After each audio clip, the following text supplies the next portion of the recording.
pricing around. What does it mean to price around?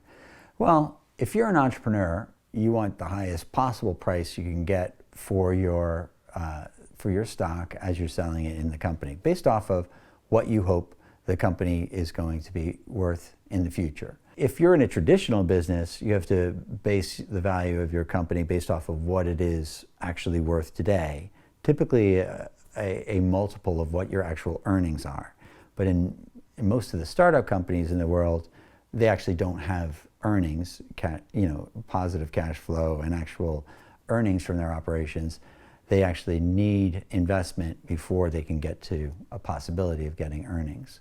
So how do you possibly price something that is actually generating losses? As we have talked about previously, that is all based on hope value. What you hope that company is going to generate in future profits, or not even profits necessarily. It's possible you could sell your company to another buyer even before it ever hits profits. So how do you price the actual value of a deal? When you're pricing a deal, the founder is going to go out and say, this is worth, what's the marketplace for startup companies with this kind of progress or this kind of traction in the marketplace.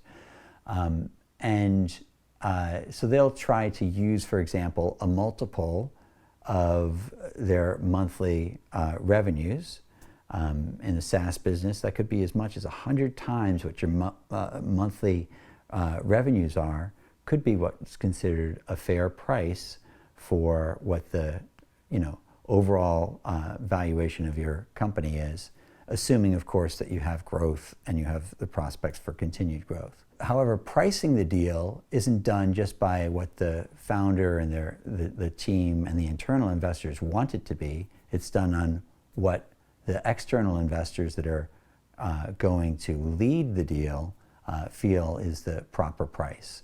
Now, a founder could put together what's called a party round, where there's a lot of different investors, and the founder sort of sets a price that they think that the market would bear, and then they get a whole bunch of small investors to match that price.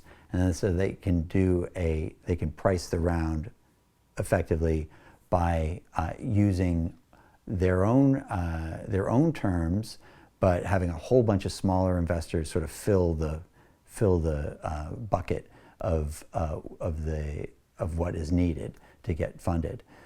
Normally, it's not even a priced round, however, when it's a party round like that. Normally, it's a convertible loan note. So in fact, it's not even priced.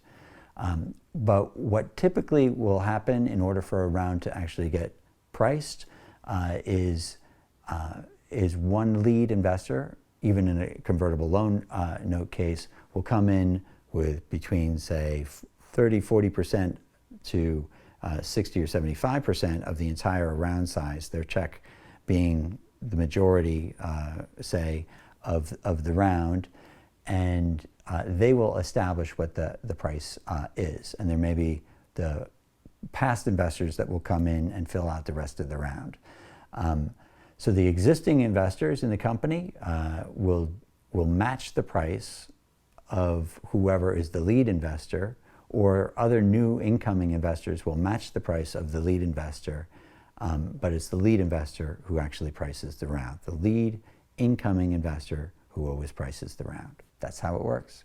Pricing a round. VC Lingo. Lingo.